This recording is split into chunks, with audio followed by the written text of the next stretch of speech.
What's up, guys? Mox Tactical here. Another mystery box just came in the mail. Let's crack it open, see what's inside. Got my trusty Sencut Watauga here. Let's get right into it.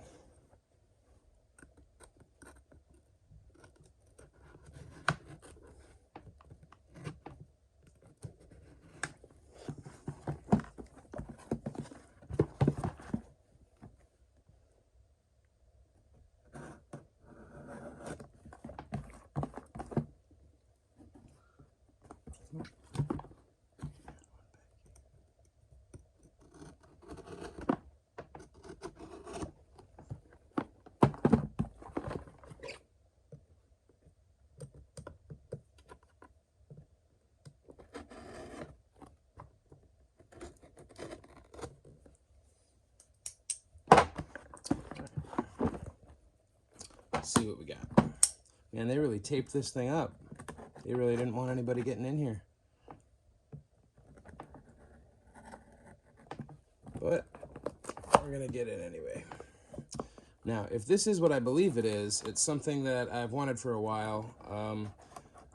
It's a step up. It's definitely a step up from budget knives. It's not something you'd consider necessarily a budget-friendly knife, but it's something that belongs in every serious knife collector's kit. And it's been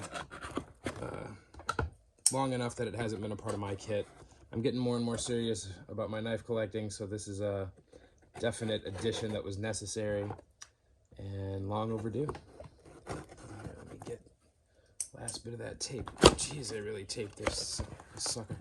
I think I know which one this is. I've been waiting for this in the mail for a long time. Let's take a first looks at it together. All right, that's it, empty box. And we get a little bit of bubble wrap and Hogue knives. Finally, dude, I've been waiting for this thing for a minute. So let's see here.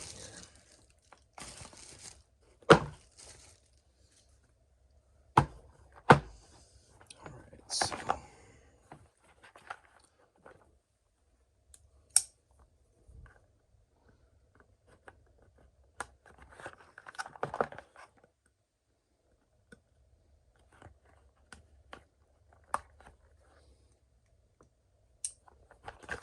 so this should be the Hogue Deka. I've been pretty excited about this thing for a while. I should have ordered it long ago, but it's finally here. I'm really excited to check it out and get first looks on it and get it in my hands. Let's see. Let's just take a look at the box first. The packaging is pretty nice. Made in the USA. That's definitely a plus. Apparently, well, I think they're just saying it's a manual knife. That's what this M means, as opposed to an automatic. I'll tell you what, let's get in here and let's check out what comes inside the box.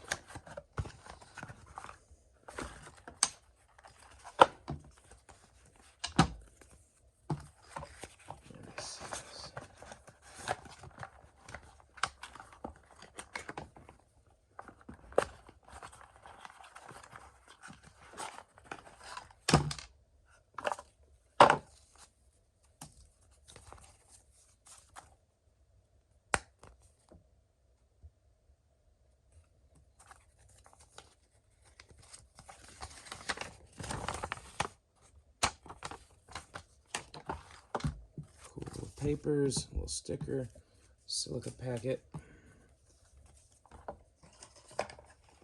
And add this to my wall of boxes here. Boom, Hogue, perfect fit. Let's check out the knife.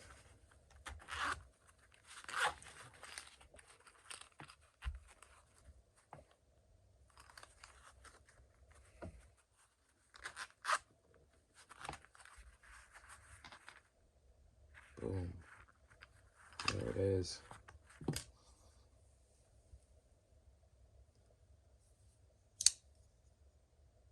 Wow, really responsive. Nice Warncliffe blade.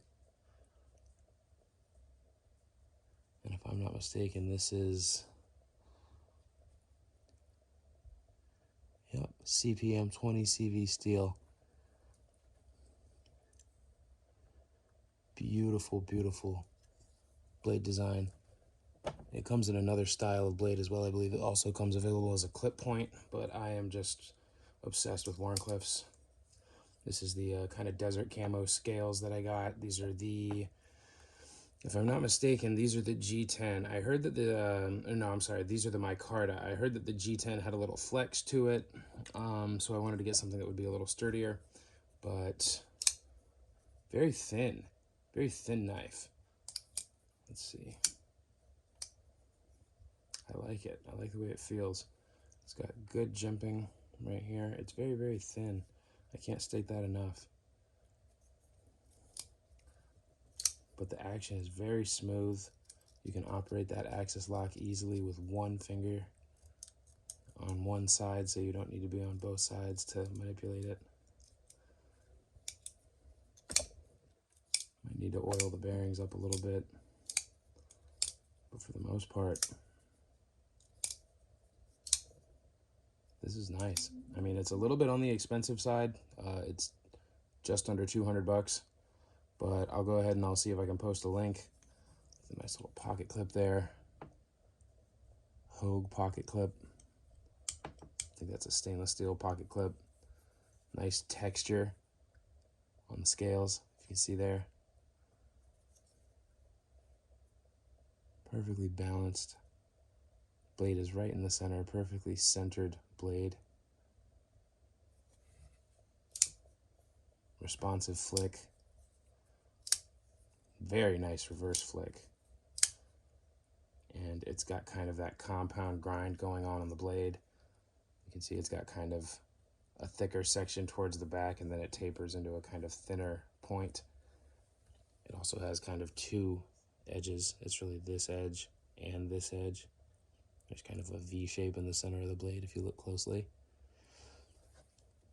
It's a pretty dynamic little knife here. It's got, you know, all the, it's got all the standbys you'd want in a classic, you know, EDC pocket knife, survival type of knife. That sturdy axis lock is gonna really, it's gonna take some weight and stand up to some abuse. The shape of this blade and the 20 CPM, or the CPM 20 CV steel, that's really what you're paying for with the price tag on this knife. And I think it's beautiful. Is it a little overpriced? Yeah. But man, just made in USA. You know, this is what you get. You pay for craftsmanship. They have beautiful designs like this. The Wharncliffe blade, I mean, it kind of speaks for itself. Is it the greatest knife ever made? I don't know. Probably not.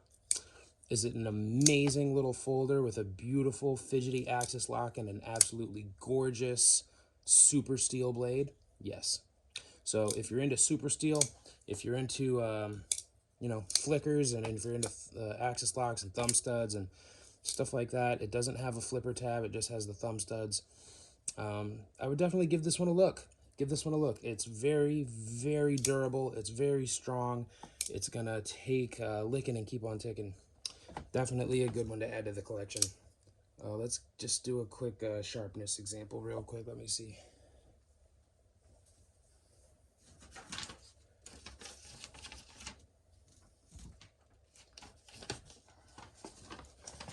All right, so this is just some paper.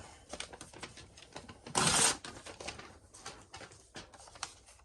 just see what it does here.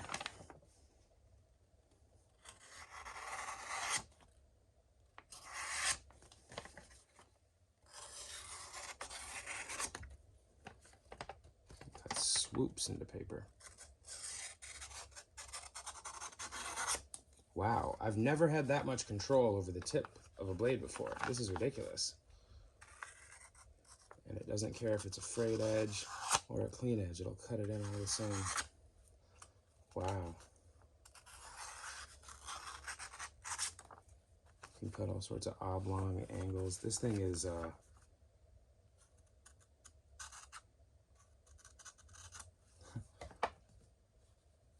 very, very sharp. You can use it to cut little pigtails into your papers. I think I've made videos on that before, but here I'll show you again what that looks like real quick.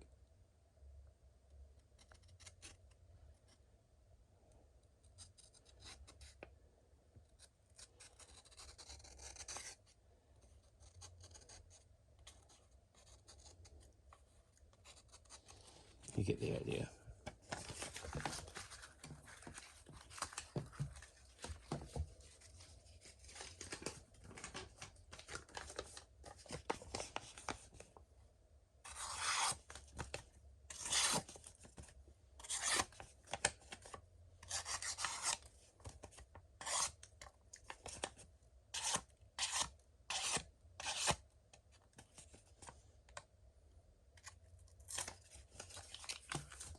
You get the idea.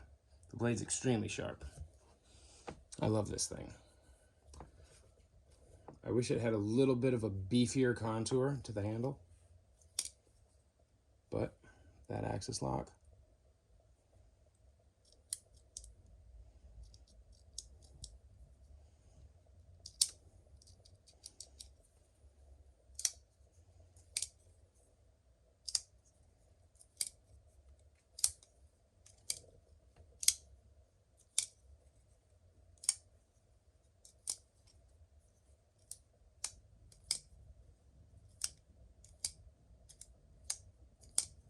Might have to oil up the bearings a little bit, but this is a beautiful knife.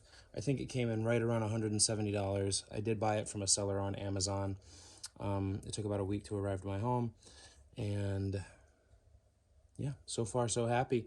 I'll do what I've been planning to do, which is basically I'll be circling back on some of these knives for like a long-term review after I've had time to kind of spend with the knife, have it in my pocket for a few days.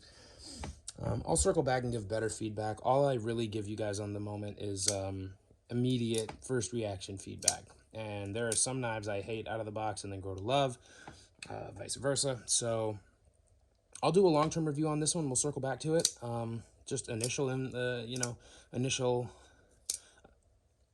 idea is that it's a little bit overpriced, but it is still a great knife that I'll definitely carry with me for a long time to come. So feel free to like and subscribe, guys. Feel free to drop a like, drop a subscription, leave a comment. I'd love to get engaged with you guys, hear what you guys think. Give me some ideas on what other knives I should review, and maybe you guys know some good places to buy some cool knives from. Hit me up, and I appreciate the feedback. Thanks, guys.